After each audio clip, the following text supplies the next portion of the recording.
Jesus ate the Passover meal with his disciples.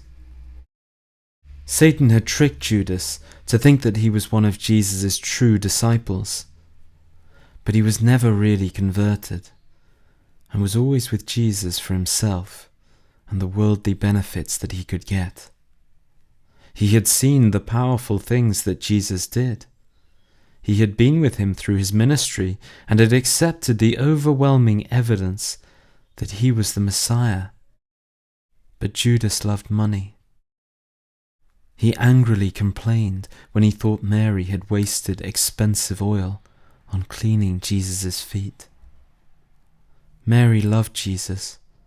He had forgiven her sins, which were a lot, and he had brought her brother back from the dead. Because of this, she felt that nothing was too expensive to use for Jesus. The more precious the ointment, the better she could express her thanks to the God that saved her. Judas wanted the money, and as an excuse, he complained that the oil should have been sold and given to the poor. It wasn't really because he cared for the poor. He was selfish and often spent money on himself that he was supposed to be looking after. Judas hadn't thought much about making Jesus comfortable or things that Jesus would like, and often used the poor to excuse his greed. Mary's generosity was a strong rebuke of Judas's greed. Judas was ready to accept Satan's temptation. The priests and leaders hated Jesus, but other people crowded around him, desperate to learn from the wise things he said and see the miracles. A lot of the rulers believed him, but were scared to admit it in case they lost their jobs. The priests decided that something must be done to stop people listening and believing him. They thought that to keep their jobs, they would have to kill Jesus. After they killed him, they felt they would have to kill people who had experienced his miracles. Lazarus had died, but Jesus brought him back to life. Therefore, they worried that even if they killed Jesus, Lazarus would tell people about his amazing power. People were flocking to see Lazarus, so the leaders planned to kill him as well. Then they would get people to follow the man-made traditions and rules, to take laws to the extreme and force people to be burdened with man-made laws and not allow people to choose to follow God's laws out of love. They made it seem as if God's laws were very difficult. Judas knew how desperate they were to get Jesus, and offered to give him. Satan was working through Judas, and at the Last Supper, Judas was working out how to betray Jesus. Jesus was sad as he told his disciples that all of them would desert him that evening. But Peter ardently said that although all the others would desert him, he wouldn't. Jesus said to Peter, "Satan hath desired to have you, that he may sift you as wheat. But I have prayed for thee, that thy faith fail not, and when thou art converted, strengthen thy brethren." Jesus was warning Peter that Peter's strength wasn't enough to fight Satan. We need to also ask God to help us. Peter resented this and thought that he was powerful enough himself to fight Satan. Peter tempted Satan to tempt him, and Satan did this. Peter fell that night. When asked if he was one of Jesus' disciples, he was too scared to say yes. When Peter fell, he realized he wasn't strong enough to fight Satan without God, and asked for his help. When we ask for God's help, Satan is powerless. However, if we place ourselves in a tempting situation, we reject God's help. We must follow God if we want him to protect us. Jesus and his disciples went to the Garden of Gethsemane. He was extremely sad as he asked them to watch and pray that they were protected from Satan. He knew that Satan would attack them and that they were going to be greatly disappointed when Jesus got arrested, beaten, and killed. Jesus cried and begged to the Father that if he was willing to please take away the need to go through all this difficulty and death, but only if that was what the Father wanted. Jesus spoke to the Father in such agony that large drops of blood formed on his face and fell to the ground. Angels were hovering over the place, watching. But the Father had only appointed one of them, Gabriel, to help Jesus' agony.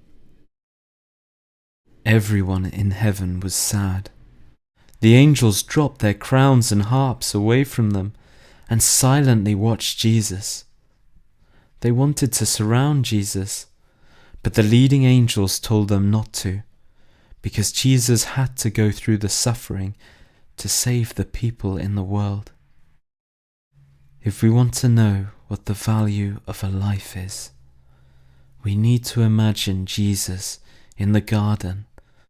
He was in immense pain, seeing all of our lives in front of him. He was given a choice whether each person was worth it for him to continue suffering, die, and possibly never exist again. Satan had made him believe that he might not get resurrected. The God that created us was willing to die and never exist again, a decision he was willing to make if it was only for one of us. Here we see the immense value of every person who has, will, and does exist.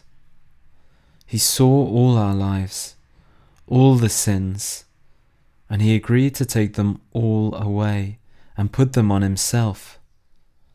The Father then saw all the sins we did as if it was actually his Son, Jesus, doing them all.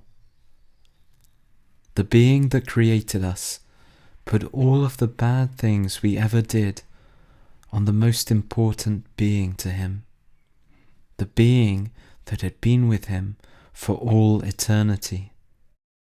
All of the Father's anger and disappointment towards these sins were placed on Jesus. And Jesus, who had spent his life with no worldly wealth, had constant attack from Satan. Jesus had lived purely from the strength from his communication with the Father, and this was now cut off. The communication had ended. Satan then had free rein to attack Jesus. No Christian in history has ever not been protected by God whilst Satan is attacking them, apart from Jesus, the Son of God. After Jesus prayed, he came to his disciples, but they were sleeping. In that terrible hour, he didn't even have the sympathy and prayers of his disciples. Then Judas appeared with armed men. They surrounded Jesus, but he showed his godly power as he said, "Whom seek ye? I am he." They fell backward to the ground. Jesus did this so that they knew he could stop them from arresting him if he chose to, but he was allowing it to happen. The disciples began hoping that Jesus would use his power more when they saw the armed men fall so quickly. As they got up and surrounded Jesus again, Peter took out his sword and cut off one of their ears. Jesus told him to put his sword away, and told Peter that he could ask his Father for angels to fight for him, if he wanted to. As Jesus said this, the angels hoped that this would happen, so that they could help their leader. But then they felt sad, as Jesus continued by saying that this won't do, because he wanted to complete the role that he was here to do.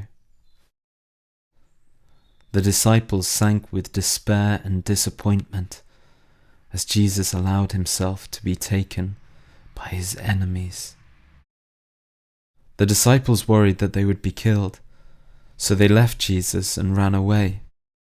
Jesus was left alone, in the hands of the murderous mob. Satan had triumphed, and the angels were terribly sad.